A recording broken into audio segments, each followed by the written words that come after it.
Hello बच्चों, welcome to the my YouTube channel study girl Shruti. स्वागत है आप सभी का मेरे इस नए वीडियो में। देखिए, मैं आज आप लोग को बताने जा रही हूँ चैप्टर वन का जय प्रक्रम। आपका चैप्टर नेम है और ये क्लास 10th यूपी बोर्ड है, जो कि मैं पार्ट 7 बताने जा रही हूँ। और अगले वीडियो में मैंने पार्ट 6 बता दिया था। तो पार्ट 7 में आपका क्या है, टॉपिक जो है वो है क्या, फेफड़े यानी फेफड़ा। ठीक है, फेफड़े। तो फेफड़े को हम लोग इंग्लिश में क्या बोलते हैं, लंग्स। तो चलिए हम लोग लंग्स के बारे में पढ़ते हैं। तो पहला आपका हेडिंग है क्या, फेफड़ा। फेफड़ा क्या होता है, चलिए ये देखते हैं।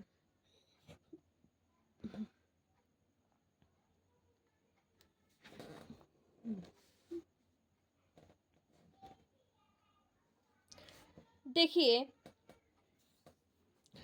फेफड़े मनुष्य के प्रमुख श्वसन अंग हैं। जो फेफड़ा होता है वो किसका अंग होता है, तो मनुष्य का, मतलब मानव का अंग होता है। ठीक है, मतलब कि मानव में क्या होता है, फेफड़े होते हैं। ये संख्या में दो हल्के गुलाबी रंग के कोमल तथा लचीले अंग हैं। ये बोल रहा है कि जो संख्या यानी कि सबसे जो संख्या में यानी कि दो हल्के, यानी कि ये क्या होता है, हल्का होता है और रंग इसका कैसा होता है, तो गुलाबी रंग होता है और लचीले अंग है ये। ठीक है, जो वक्ष गुहा में हृदय को घेरे हुए उपस्थित होते हैं। जो वक्ष गुहा हम लोग का है, जो हृदय है, यानी कि जो हम लोग का हृदय है, जहाँ पे वहीं पे क्या है, वहां पे हम लोग का क्या है, घिरा हुआ है, यानी वहीं पे क्या है, उपस्थित है।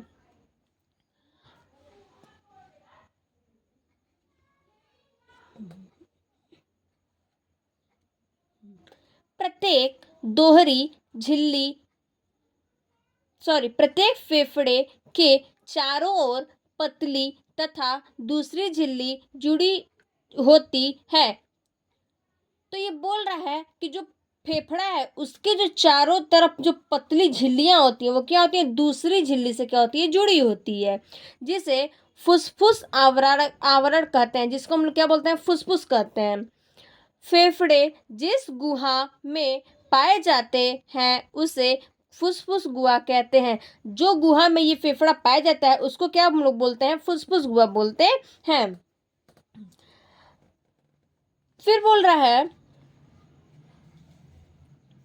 फुसफुस गुहा में एक लाशदार तरल पदार्थ हरा होता है। यानी जो फुसफुस गुहा होता है वो कैसा होता है, तरल पदार्थ होता है। और ये रंग कैसा इसका होता है, तो ये हरा रंग का होता है, जो फेफड़े की सुरक्षा करता है। जो क्या करता है, फेफड़े के हम लोग कहते हैं सुरक्षा करता है, मतलब देखभाल करता है। ठीक है, यह तरल फुसफुस आवरण को नम तथा चिकना भी बनाता है। ये मतलब जब तरल पदार्थ जो है इसको क्या ये करता है, फुसफुस जो आवरण होता है उसको क्या करता है, नम बनाता है, मतलब चिकना बनाता है और नम बनाता है,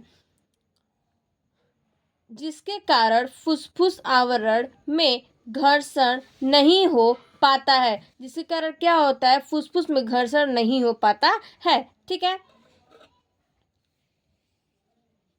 दोनों फुसफुस गुहाओं के मध्य श्वासनाल, श्वसनी, ग्रसनी, हृदय आदि। ये बोल रहा है जो फुसफुस है, जो गुहाएं हैं, ठीक है, उसी के मध्य में जो श्वासनाल है, श्वसनी है, ग्रासनाल है और जो हृदय है, ये जो अंग है ये सब क्या होते हैं, उपस्थित होते हैं। कहाँ पे, तो फेफड़े के पास, जिसे मध्य उपकोष कहते हैं। जिसको हम लोग क्या बोलते हैं, मध्य उपकोष कहते हैं। मतलब जो फेफड़ा ऐसा चीज है, किस में होता है, तो मनुष्य में होता है। और इसके चारों तरफ क्या होती हैं, इसके एक के ऊपर एक दूसरी झिल्ली क्या होती हैं, घिरी रहती हैं। और ये जो है इसमें क्या क्या जुड़े होते हैं, तो श्वास नली और श्वसनी, ग्रसनी, हृदय सब क्या होते हैं, सब जुड़े होते हैं। किस में, तो फेफड़े में, जिसको हम लोग क्या बोलते हैं, उपकोष कह सकते हैं। दाहिना फेफड़ा तथा बाएं फेफड़े से कुछ बड़ा तथा चौड़ा, तुरंत लंबाई में छोटा होता है। जो फेफड़ा होता है वो कैसा होता है, दाहिना फेफड़ा होता है, और बाएं फेफड़े से कुछ क्या होता है, वो चौड़ा होता है, परंतु इसकी लंबाई भी क्या होती है, छोटी होती है। फेफड़ा डायफ्राम के उभरे हिस्से पर चपके रहते हैं। जो डायफ्राम होता है उसी पे क्या होता है, फेफड़ा क्या होता है, चपका रहता है। ठीक है, जिसे फेफड़े का आधार तथा शुंक्वाकार झोर का शीर्ष कहते हैं, जिसको हम लोग फेफड़ा को क्या बोलते हैं, संकुचवार झोर और शीर्ष कहते हैं। ठीक है, फिर अपने नेक्स्ट हेडिंग क्या है, मानव में श्वसन की क्रिया विधि। जो मानव में श्वसन की जो क्रिया विधि होती है वो क्या होती है, तो देखिए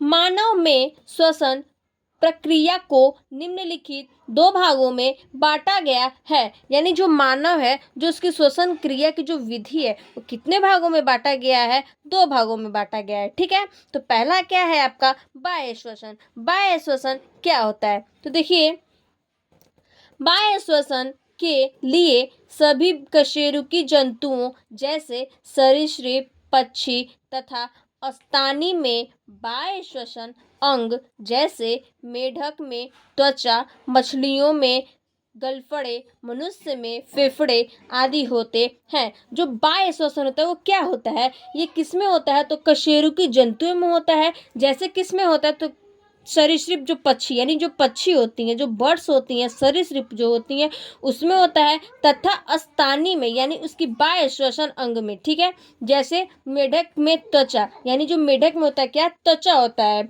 मछलियों में, तो मछलियों के में गलफड़े यानी जो मछलियों की, जो मनुष्य में यानी नहीं, जो मछलियों में क्या होता है, जो गलफड़े होते हैं, और मनुष्य में फेफड़े आदि होते हैं। ठीक है, तो ये आपका क्या था, बाह्य श्वसन था। तो बाह्य श्वसन में बस यही होता है। बाकी नेक्स्ट आपका हेडिंग क्या है, दूसरा श्वासोच्छ्वास। यानी श्वासोच्छ्वास क्या होता है, तो देखिए हम लोग श्वासोच्छ्वास किसे कहते भी हैं ये भी देख लेते हैं। ठीक है, तो वायुमंडल से श्वसन अंगों द्वारा शुद्ध वायु O2 मतलब ऑक्सीजन को ग्रहण करने तथा अशुद्ध वायु मतलब CO2 कार्बन डाइऑक्साइड को बाहर निकालने की क्रिया को श्वासोच्छ्वास कहते हैं। जो श्वासोच्छ्वास होता है वो क्या होता है, वायुमंडल में जो श्वसन अंग है, ठीक है, उसको क्या होता है, शुद्ध वायु ग्रहण करता है, जो कि क्या, वो ऑक्सीजन ग्रहण करता है। और जो बाहर की वायु होती है वो जो अशुद्ध वायु, सॉरी हाँ, वो अशुद्ध वायु क्या करता है, ग्रहण करता है। जैसे कि कौन सा, CO2 मतलब कार्बन डाइऑक्साइड क्या करता है, शोषण करता है। तो ये आपका श्वास में बस यही है कि ये जो वायुमंडल श्वसन अंग है ये शुद्ध वायु क्या करता है, ग्रहण करता है, और अशुद्ध वायु जो होता है, कार्बन डाइऑक्साइड होता है, उसको क्या करता है, बाहर निकालता है। इसी को हम लोग क्या बोलते हैं, श्वास कहते हैं। नेक्स्ट हेडिंग है फेफड़ों की समर्थ। फेफड़े की जो समर्थ होती है वो क्या होती है, ठीक है, तो इसमें क्या है, पहला है आपका नंबर, पहला है आपका क्या नंबर, देखिए मतलब पहला हेडिंग है फेफड़ों के समर्थ में, पहला हेडिंग है, तो हेडिंग क्या है, अवरीय या प्रवाही आयतन। यानी जो अववीय या प्रवाही आयतन होता है ये क्या होता है, तो चलिए ये देखते हैं। सामान्य श्वसन के दौरान एक बार में ली गई वायु या निकाली गई वायु का आयतन प्रवाही आयतन कहलाता है। ये बोल रहा है जो हम लोग जो श्वसन के दौरान यानी कि जो हम लोग जब सांस लेते हैं तो उसी के दौरान जो हम लोग वायु यानी कि जो हम लोग वायु लेते हैं और जो निकाली गई वायु को, उसी को हम लोग क्या कहते हैं, प्रवाह, यानी कि उसको हम लोग आयतन कहते हैं। जो देखिए सामान्य श्वसन के दौरान, सामान्य श्वसन मतलब जब हम लोग सांस लेते हैं तो और जो बाहर निकालते हैं सांस, उसी को हम लोग क्या बोलते हैं, आयतन कहते हैं। यह लगभग 500 मिलीलीटर होता है। ये कितने लीटर की होती है, तो 500 मिलीलीटर की होती है। तो ये आपको अवरी और प्रवाह ही आयतन को, यही डिफिनेशन है कि मतलब जो हम लोग सांस लेते हैं, ठीक है, उसी वायु को और हम लोग सांस लेते भी हैं और निकालते भी हैं, उसी को हम लोग क्या बोलते हैं, आयतन कहते हैं। और यह लगभग कितने मिलीलीटर की होती है, तो 500 मिलीलीटर होता है। ठीक है, अब नेक्स्ट हेडिंग है आपका, नेक्स्ट हेडिंग है उच्छ्वसन आरक्षित आयतन। उच्छ्वसन और आरक्षित आयतन क्या होता है, तो चलिए देखते हैं।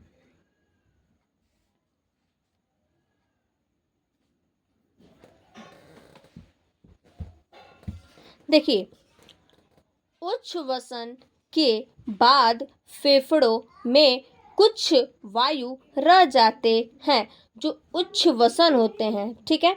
उसके बाद जो फेफड़े में क्या होता है, वायु यानी कि जो हवा रह जाता है, उसमें से बलपूर्वक निकाली गई वायु के आयतन को उच्छ्वास आरक्षित आयतन कहते हैं। ये बोल रहा है,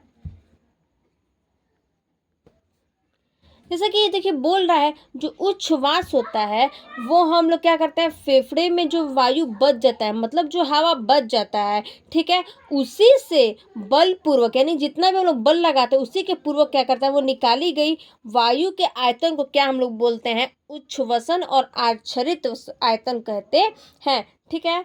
तो मतलब यही आपका डिफिनेशन कह रहा है कि जो वायु हम लोग लेते हैं और जो वायु बच जाते हैं उसको हम लोग बल लगा कर क्या करते हैं, आयतन को निकालते हैं, तो इसी को हम लोग क्या बोलते हैं, उच्छ्वसन और आरक्षित आयतन कहते हैं। नेक्स्ट हेडिंग आपका है अंतःश्वसन आरक्षित आयतन। अंतःश्वसन और आरक्षित आयतन क्या है, चलिए देखते हैं।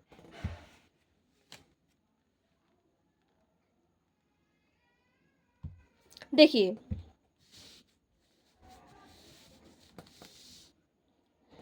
एक सामान्य अंतःश्वसन के बाद बल पूर्वक फेफड़ों के द्वारा ली जाने वाली वायु के आयतन को निःश्वसन आरक्षित आयतन कहते हैं। ये बोल रहा है एक सामान्य अंतः, मतलब कि जो एक सामान्य अंतः जो होता है श्वसन के बाद यानी कि सांस के बाद बलपूर्वक फेफड़ों के द्वारा ली जाने वाली वायु को, ये बोल रहा है जब हम लोग सांस लेते हैं उसके बाद जो हम लोग फेफड़े में जो वायु लेते हैं, मतलब जो हम लोग के फेफड़े में हवा जाता है, जो वायु जाता है, उसी की आयतन को क्या हम लोग बोलते हैं, अंतःश्वसन आरक्षित आयतन कहते हैं, ठीक है।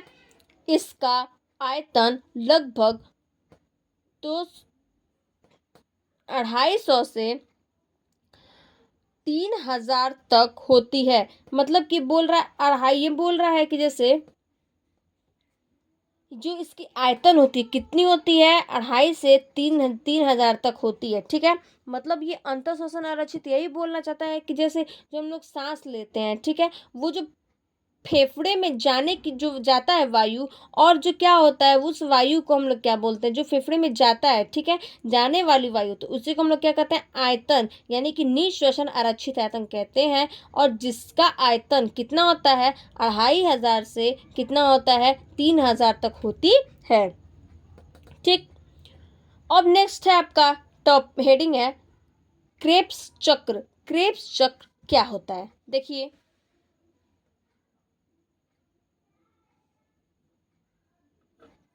क्रेब्स चक्र इस क्रिया के अंतर्गत होने वाली सभी क्रियाएं माइटोकॉन्ड्रिया की आधार द्वार में होती है। जो क्रेब्स चक्र है, ये क्या है, जो भी इसके अंतर्गत क्या होते हैं, अंतर्गत होने वाली सभी क्रियाएं माइटोकॉन्ड्रिया की आधार द्वार द्रव्य में होती हैं। मतलब कि ये जो क्रेब्स चक्र है, ठीक है, जो भी इसके अंतर्गत में जो क्रियाएं होती हैं, तो ये किस कारण, तो माइटोकॉन्ड्रिया के आधार पर होती हैं, ठीक है, द्रव्य में होती हैं। और किस कारण होती हैं, तो माइटोकॉन्ड्रिया के कारण होती हैं। इन क्रियाओं में ग्लाइको ग्लाइकोग्लाइसिस के फलस्वरूप बने, यानी कि जो भी इसी क्रियाएं में होती हैं वो क्या क्या होती हैं, तो ग्लाइकोग्लाइसिस के स्वरूप में बनी होती हैं, और ग्लाइकोग्लिसिस से बनी होती हैं, और बने फाइलोरिक अम्ल के अणुओं का ऑक्सीजन के उपस्थिति में एक एक करके पूर्ण ऑक्सीकरण होता है।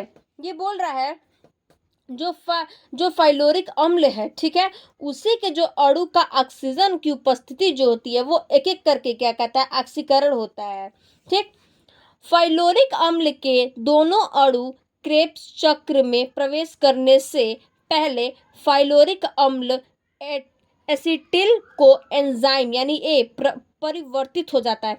यानी बोल रहा है कि जो ये फाइलोरिक अम्ल है, ठीक, दोनों अणु के क्रेब्स चक्र में प्रवेश करने से पहले क्या करता है, ये फाइलोरिक अम्लिक जो होता है यानी कि जो एसिटिल होता है, ठीक है, वो एंजाइम क्या होता है, परिवर्तित होता है, मतलब कि उत्पन्न हो जाता है किस में, क्रेब्स चक्र में, ठीक है। इस प्रक्रिया में 6 एटीपी ऊर्जा प्राप्त होती है, यानी कि 6 एटीपी ऊर्जा क्या होती है, इसमें प्राप्त होती है, क्या चीज, ऊर्जा मतलब एनर्जी।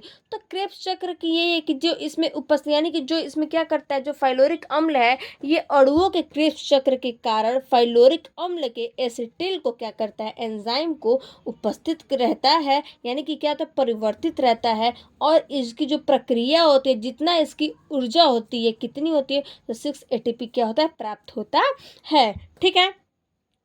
अब नेक्स्ट देखिए, आपका नेक्स्ट टॉपिक क्या है, नेक्स्ट टॉपिक पे चलते हैं। देखिए तो नेक्स्ट हेडिंग है आपका, क्या नेक्स्ट टॉपिक है, परिवहन तंत्र, मतलब इंग्लिश में हम लोग इसको क्या बोलते हैं, सर्कुलेटरी सिस्टम। यानी कि जो परिवहन तंत्र है, जो सर्कुलेटरी सिस्टम है, वो क्या है, तो चलिए देखते हैं। पहला इसमें क्या हम लोग देखेंगे, परिचय, परिचय देखते हैं कि इसमें क्या होता है, कैसे होता है और कैसे कैसे क्या करते हैं, ठीक है। तो हम लोग परिवहन तंत्र का पहले परिचय देखते हैं, ठीक, फिर उसके हम लोग कुछ निम्न देखेंगे, मतलब कि कुछ उसके टॉपिक देखेंगे इसमें क्या क्या आता है, ठीक है। तो चलिए परिचय में पहले इसका जानकारी लेते हैं। तो देखिए, जटिल प्राणियों के शरीर में विभिन्न पदार्थों का आवश्यकतानुसार आगमन या परिवहन अत्यधिक महत्वपूर्ण है। ये बोल रहा है कि हमको जटिल प्राणी और जो शरीर में जो पदार्थ होते हैं, उसको जो हम लोग आगमन करते हैं और जो परिवहन करते हैं, वो क्या हम लोग के लिए सबसे ज़्यादा, मनुष्य की बॉडी के लिए क्या है, महत्वपूर्ण है, मतलब आवश्यकता की ज़रूरत है।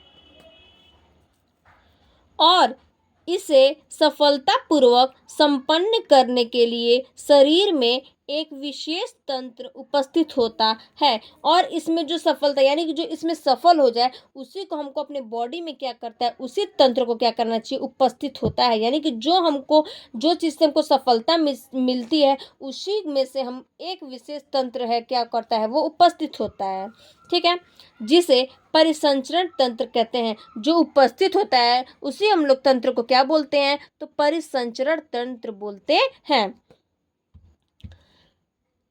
सभी जीवित उच्च श्रेणी के जंतुओं के लिए परिवहन मुख्यतः निम्नलिखित कारणों से आवश्यकता है।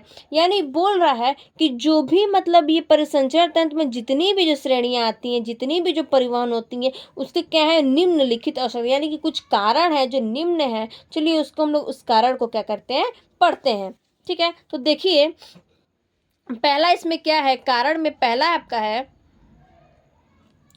पहला है आहार नाल में पचे हुए भोजन का शरीर के विभिन्न भागों तक पहुंचाने के लिए। यानी जो आहार नाल होता है, जो हम लोग पचा लेते हैं भोजन को, वो क्या करता है, हम लोग के शरीर से कहाँ तक पहुंचाता है, आहार नाल में क्या करता है,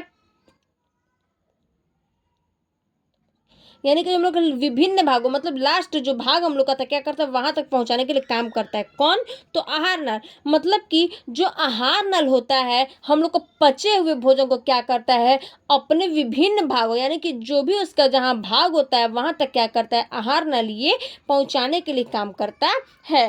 पहला था ये। अब दूसरा देखिए क्या है, दूसरा है सभी कोशिकाओं को ऑक्सीजन पहुंचाने के लिए। यानी जो जितने भी कोशिकाएं हैं, जितने भी सेल्स हैं, वो क्या करता है, उसको ऑक्सीजन क्या करता है, पहुंचाने के लिए काम करता है, ठीक है। अब नेक्स्ट है तीसरा आपका, उपापचय क्रियाओं के बाद बने उत्सर्जित पदार्थ जैसे कार्बन डाइऑक्साइड, अमोनिया आदि को कोशिका से बाहर निकालने के लिए।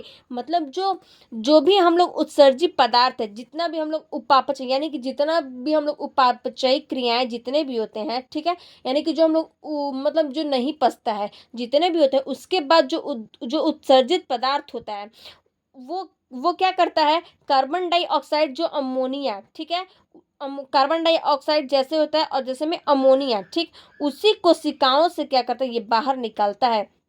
मतलब कि ये बोल रहा है उपापचय ऐसा, उपापचय क्रिया ऐसा कि जो हम लोग ना पचा नहीं सकें, ठीक है, जो हम लोग पचा नहीं सकते हैं, और जो उत्सर्जित पदार्थ हैं वो कार्बन डाइऑक्साइड और अमोनिया के कारण क्या होता है, कोशिका यानी सेल्स के बाहर क्या करता है, इसको हम लोग क्या करते हैं, निकालने के लिए काम करते हैं।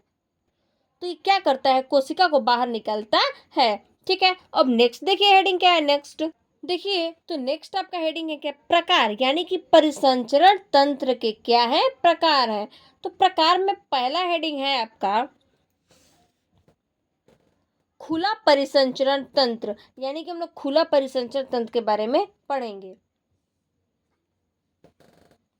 तो खुला परिसंचरण तंत्र क्या होता है, देखिए, यह परिसंचरण तंत्र ऊतक द्रव तथा रुधिर में भरे असममित पात्रों का बना होता है। यानी कि जो परिसंचरण तंत्र होता है, ठीक है, उसकी जो ऊतक द्रव होती है वो किससे, रुधिर से, मतलब कि ब्लड से क्या होता है, भरा रहता है। ठीक है, बना होता है। ठीक है, वो क्या रहता है, रुधिर से बना रहता है। इनमें कोशिका जैसे पतली नलिकाएं सदैव अनुपस्थित होती हैं। यानी कि जो कोशिका होती हैं, जो सेल होती हैं, उसी के पतली जो नलिकाएं होती हैं, ठीक है, उसी अनुपस्थित क्या होती है, अनुपस्थित होती है, यानी उसी पे क्या होती हैं, नहीं उपस्थित होती हैं। इस प्रकार के परिसंचरण तंत्र में ऊतकों की कोशिकाएं सदैव रुधिर जैसे परिवहन पदार्थ के सीधे संपर्क में रहते हैं। ये बोल रहा है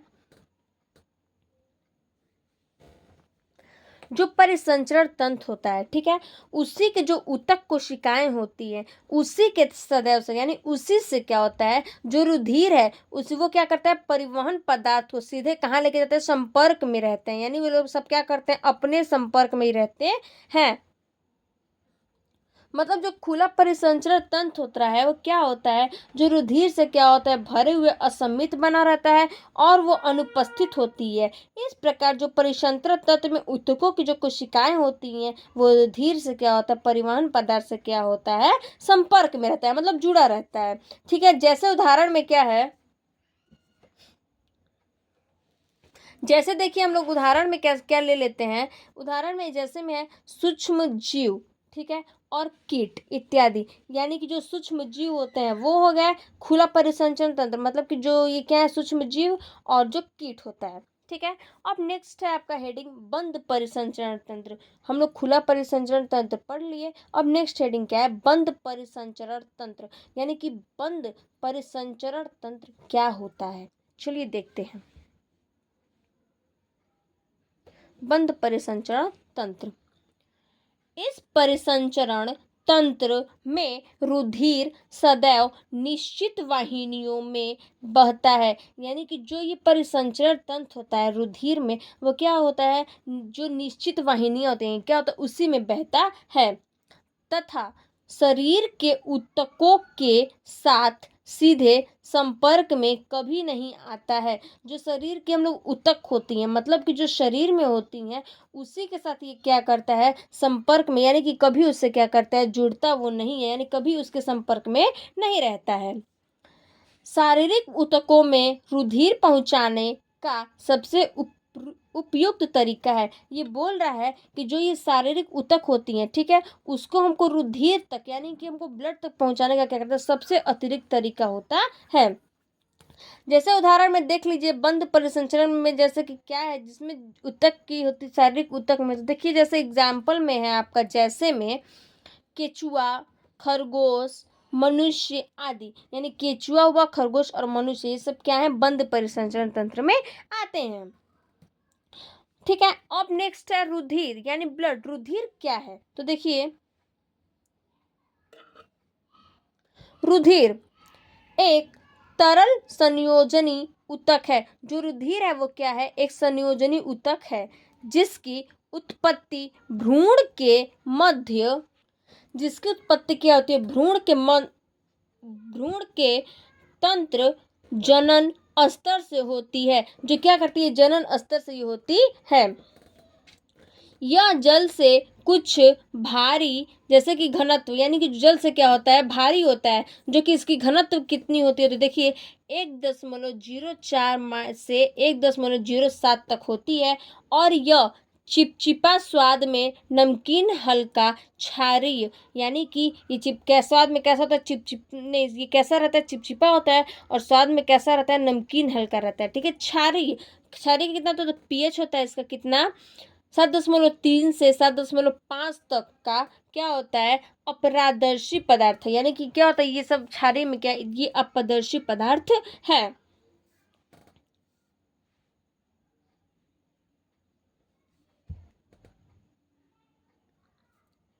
मानव शरीर में रुधिर की मात्रा शरीर के भार की प्रतिशत लंबाई 7.8% होती है। यानी जो मानव के शरीर में जो रुधिर की मात्रा होती है, शरीर की जो भार होती है, वो कितना प्रतिशत होता है, तो 7.8% होता है। अंततः 170 किलोग्राम के मनुष्य के शरीर में औसतन 5 से 6 लीटर रुधिर होता है। यानी ये बोल रहा है कि जो इसकी 170 किलोग्राम क्या होता है, ये होता है। और यह मनुष्य के, यानी कि मानव के शरीर में कितना औसतन होता है, तो 5 से 6 लीटर रुधिर होता है। यानी कि मानव के शरीर में 5 से 6 लीटर क्या होता है, ब्लड होता है, यानी खून होता है, रुधिर होता है। ठीक है, स्त्रियों में रुधिर की मात्रा कुछ कम होती है, मतलब मानव में 5 से 6 लीटर होती है, और जो स्त्रियों में होती है वो क्या होता है, रुधिर की मात्रा कम होती है। ठीक, अब नेक्स्ट है रुधिर के घटक। रुधिर के घटक क्या है, तो देखिए रुधिर के घटक, फिर इसमें हम लोग रुधिर के घटक में अब पहला हेडिंग पढ़ेंगे, क्या, प्लाज्मा। प्लाज्मा क्या होता है, तो चलिए देखिए,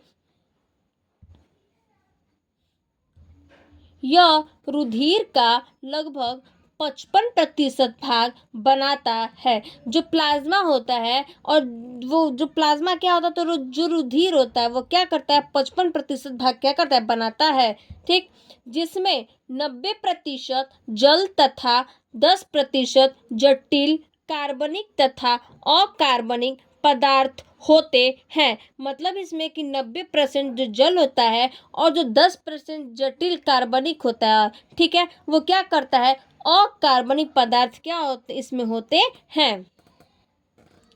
इसे रुधिर का निर्जीव भाग भी कहते हैं। इसको हम लोग क्या बोलते हैं, रुधिर का जो निर्जीव भाग है उसी को हम लोग कहते हैं, क्योंकि इसमें रुधिर कणिकाओं का अभाव होता है। यानी जो रुधिर कणिकाएं होती हैं उसका क्या होता है, सबसे ज्यादा अभाव होता है। प्लाज्मा के कार्बनिक पदार्थों में प्रतिरक्षित ग्लूकोज, अमीनो अम्ल, वसीय अम्ल, हार्मोन्स, एंजाइम, विटामिन तथा प्रोटीन आदि पदार्थ आते हैं।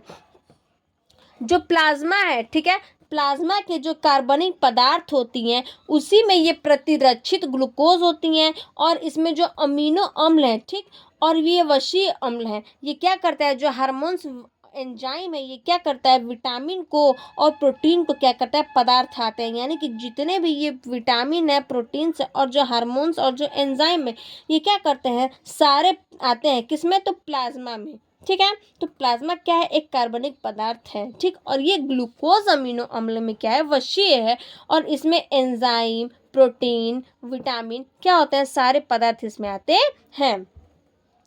ठीक, अब चलिए नेक्स्ट हेडिंग देखते हैं क्या, तो देखिए, तथा कार्बनिक पदार्थ में पोटेशियम, सोडियम, कैल्शियम, मैग्नीशियम के फास्फेट, बाइकार्बोनेट, सल्फेट, क्लोराइड आदि सम्मिलित होते हैं। जो ये सब जो आपको जो ये सब आपको जो ये सब आपको मतलब नाम दिए गए हैं, ये सब किस में आते हैं, तो प्लाज्मा में आते हैं। जैसे कि क्या क्या है, जो भी अकार्बनिक पदार्थ है ये सब आते हैं, ठीक, किसमें, तो प्लाज्मा में।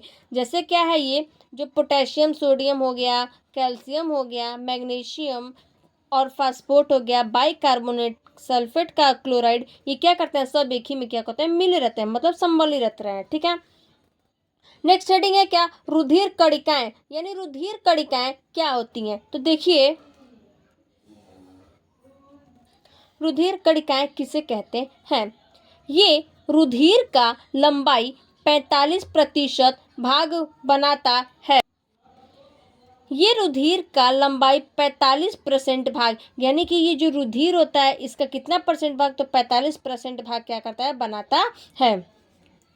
मानव में रुधिर कणिकाएं 3 प्रकार की होती हैं। जो रुधिर कणिकाएं होती हैं कितने प्रकार की होती हैं, 3 प्रकार की होती हैं। तो पहला है लाल रुधिर कणिकाएं, यानी कि लाल रुधिर कणिकाएं क्या होती हैं। देखिए इसका डिफिनेशन है,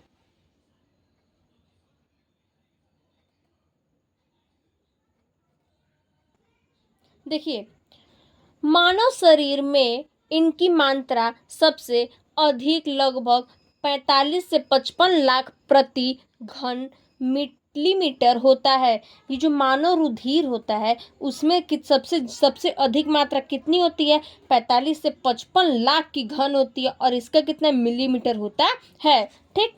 ये लाल के केंद्र रहित तथा उभय अवतल होते हैं। ये कैसे होते हैं, तो ये लाल के क्या होते हैं, केंद्र होते हैं रहित, ठीक है, केंद्र के होते हैं, और उसमें जो उभय तल होते हैं, क्या होते हैं, उभय तल होते हैं।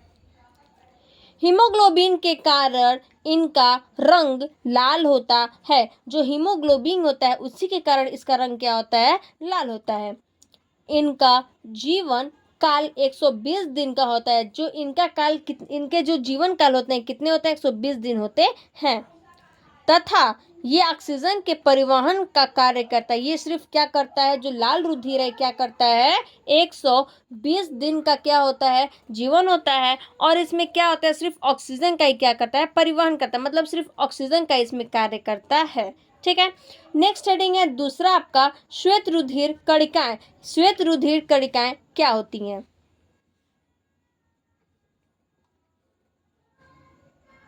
देखिए श्वेत रुधिर कणिकाएं,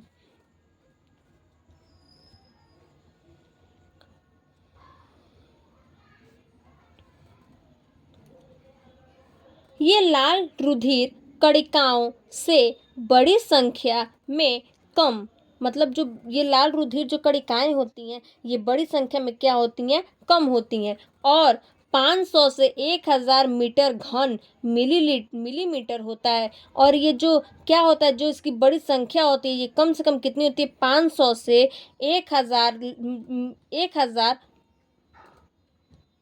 परसेंटेज क्या होता है, घन इसका मिलीमीटर क्या होता है। ये केंद्र मुक्त तथा रंगहीन कणिकाएं हैं। ये जो केंद्र इसकी होती हैं कैसी होती हैं, मुक्त होती हैं, और कैसा होता है, रंगहीन होता है। ठीक है। इनका जीवन काल 1 से 2 दिन तक का होता है। यानी जो जो श्वेत रुधिर होता है इसका जीवन काल कितना होता है, तो 1 से 2 से दिन तक क्या होता है, इसका जीवन काल रहता है।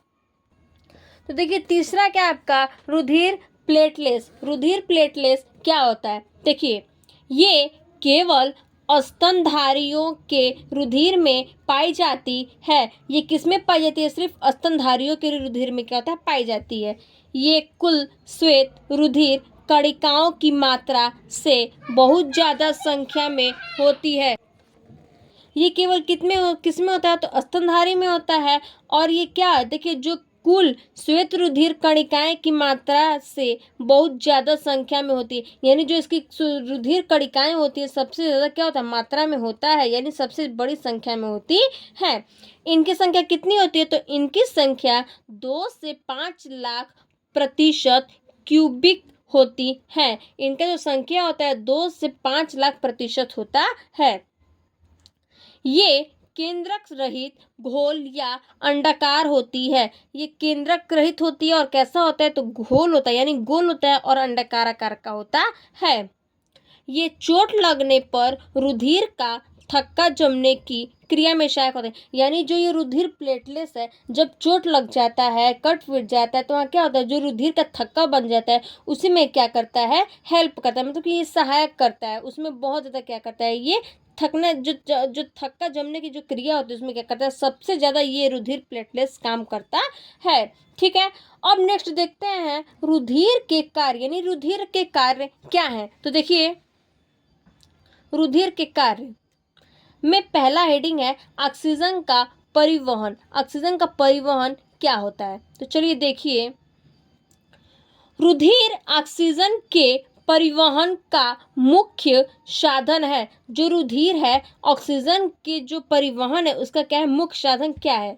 रुधिर की लाल रुधिर कणिकाओं में उपस्थित हीमोग्लोबिन ऑक्सीजन के क्रिया करके एक अस्थायी यौगिक ऑक्सी हीमोग्लोबिन का निर्माण करता है। जो ऑक्सीजन और जो परिवहन, यानी ये क्या करता है, रुधिर ऑक्सीजन में परिवहन लेता है, और जो रुधिर की जो लाल रुधिर, यानी कि जो लाल ब्लड होती है, जो रुधिर होती है, लाल कणिकाएं, उसमें क्या होता है, उपस्थित रहता है क्या चीज़, तो हीमोग्लोबिन ऑक्सीजन की क्रिया, यानी हीमोग्लोबिन के कारण। ठीक है,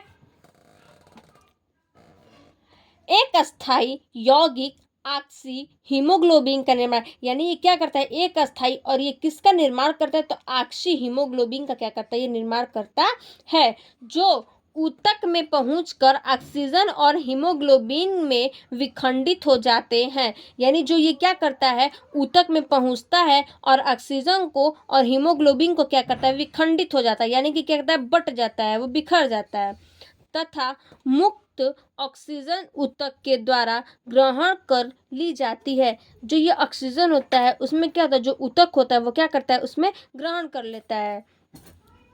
नेक्स्ट आपका हेडिंग है, दूसरा हेडिंग है पोषक पदार्थों का परिवहन। पोषक पदार्थ का परिवहन कैसे होता है, तो देखिए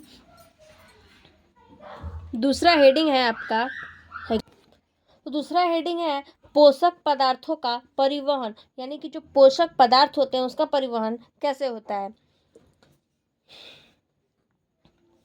रुधिर पचे हुए पोषक पदार्थ को ग्रहण करके इन्हें पहले लीवर में पहुंचाता है। जो पोषक पदार्थ होता है वो क्या करता है, जो रुधिर होता है, यानी कि जो हम लोग का ब्लड होता है, उसको पचा लेता है, और उस पोषण से क्या करता है, हमको अपने ग्रहण करने की क्या करता है, पहले, यानी कि जो पहला लीवर होता है, जो सबसे फर्स्ट लीवर होता है, उसमें क्या करता है, रुधिर को पहुंचाता है।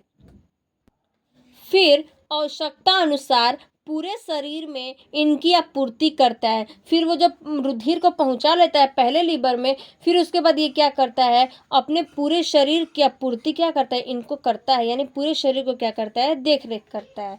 ठीक है, तब नेक्स्ट हेडिंग है तीसरा, क्या, उत्सर्जित पदार्थों का परिवहन। उत्सर्जित पदार्थ का परिवहन कैसे होता है, देखिए इसमें डिफिनेशन है इसका, शरीर में उपापचयी क्रियाओं के कारण यूरिया आदि उत्सर्जित पदार्थ निर्मित होते हैं। जो शरीर में क्या होता है, जो उपापचयी क्रियाएं होती है, जो यूरिया के कारण क्या होता है, निर्मित होते हैं। इन पदार्थों को रुधिर पहले लीवर में पहले और फिर किडनी में पहुंचाए, और जो ये रुधिर करता है पहले कहाँ पहुंचाता है, लीवर में पहुंचाता है, फिर उसके बाद दोबारा कहाँ पहुंचाता है, रुधिर में पहुंचाता है। मतलब ये बोल रहा है जो उत्सर्जित पदार्थ का परिवहन होता है वो शरीर में क्या होता है, उपापचयी क्रियाएं के कारण जो यूरिया उत्सर्जित होती हैं और जो इसकी पदार्थ होती है वो क्या करता है, उसकी निर्मित करता है, और यह जो रुधिर है सबसे पहले क्या होता है, पहला लीवर में पहुंचाता है, फिर उसके बाद क्या यहाँ पहुंचाता है, किडनी में पहुंचाता है। ठीक, नेक्स्ट हेडिंग है चौथा, शरीर के ताप का नियंत्रण। मतलब शरीर के ताप का नियंत्रण क्या है, देखिए रुधिर शरीर के सभी भागों में ताप को सामान्य बनाए रखने में सहायता करता है। जो रुधिर होती है, यानी जो रुधिर शरीर के सभी जो भाग होते हैं उसमें क्या करता है, ताप को क्या करता है, सहायता करता है। किसमें, तो बनाए रखने में, यानी कि सब चीज़ क्या करता है, उसकी सहायता करता है। जो ये शरीर के ताप होते हैं, ठीक, यानी जो रुधिर यानी जो ब्लड होता है वो क्या करता है, अपने मतलब बॉडी को क्या करता है, शरीर को सुरक्षित बनाने की सहायता करता है। नेक्स्ट है पांचवा आपका रुधिर वाहिनियां। रुधिर वाहिनियां क्या है, देखिए रुधिर वाहिनियां, रुधिर हृदय के द्वारा पंप होता हुआ पूरे शरीर में विस्तृत रूप से फैली हुई मोटी पतली रुधिर वाहिनियों में निरंतर निरंतर बहता रहता है। ये बोल रहा है जो रुधिर हृदय, यानी कि जो रुधिर हृदय के द्वारा क्या होता है, पंप होता है, हृदय के द्वारा पंप होता है और पूरे हम लोग के बॉडी में विस्तृत करता है, यानी पूरे जो शरीर है उसमें क्या करता है, फैलाता है। और जो मोटी और जो पतली जो रुधिर की वाहिनी है, यानी जो रुधिर मोटी और पतली जो नाली होती है, यानी जो इसके पाइप होते हैं मोटी और पतली, उसी पाइप में क्या होता है, उसी नाली में क्या होता है, हम लोग जो वाहिनियाँ होती है उसमें क्या होती है, बहता रहता है। यानी जो ब्लड होता है, जो रुधिर होता है, क्या करता है, उसमें बहता रहता है। जो कि इसके कितने पार्ट होते हैं, 2 पार्ट होते हैं। तो देखिए पहला पार्ट क्या है, धमनी। धमनी क्या है, तो देखिए धमनी क्या है, धमनियां रुधिर को हृदय से शरीर को विभिन्न अंगों एवं ऊतकों में पहुंचाती है। अंततः स्पष्ट है कि देखिए जो धमनियां है, ठीक, धमनी है पहला, तो धमनी में क्या है, जो रुधिर है वो हृदय से क्या करता है, पूरे हम लोग को शरीर के जो अंग हैं उसमें क्या करता है, ऊतक के द्वारा पहुंचाता है। जो कि आदर्श रूप से इन्हें हम उन वाहिनियों के रूप में परिभाषित कर सकते हैं। यानी कि हम लोग क्या कर सकते हैं, उसको रुधिर की जो वाहिनियां होती है उसमें क्या करते हैं, परिभाषित करते हैं, मतलब कि स्पष्ट कर सकते हैं। जो रुधिर को हृदय से दूर ले जाती है, जो रुधिर को क्या करती है, हृदय से यानी कि ब्लड से क्या करती है, दूर लेके जाती है।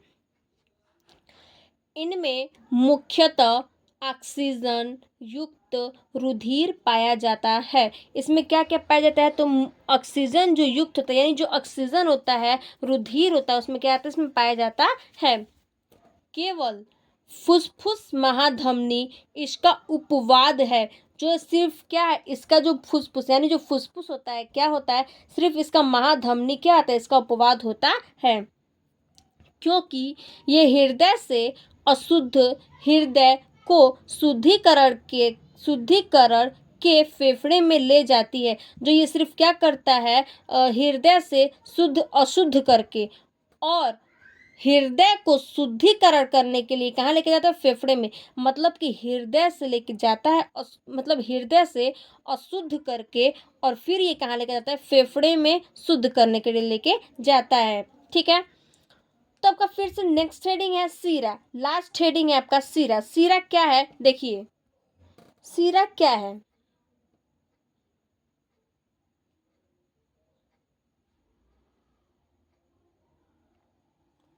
सिराएं शरीर के सभी अंगों एवं ऊतकों से रुधिर को वापस हृदय में लाती है। यानी जो शिराएं होती हैं, जो शरीर के क्या करता है, सभी अंग को, रुधिर को क्या करता है, वापस हृदय में, यानी कि जो सब शिराएं होती हैं, ठीक, वो हम लोग के पूरे शरीर के जितने भी ऊतक होते हैं उसको हम लोग रुधिर के कारण क्या करता है, वापस कहाँ लेके जाता है, तो हृदय में लेके जाता है, यानी हार्ट में लेके जाता है।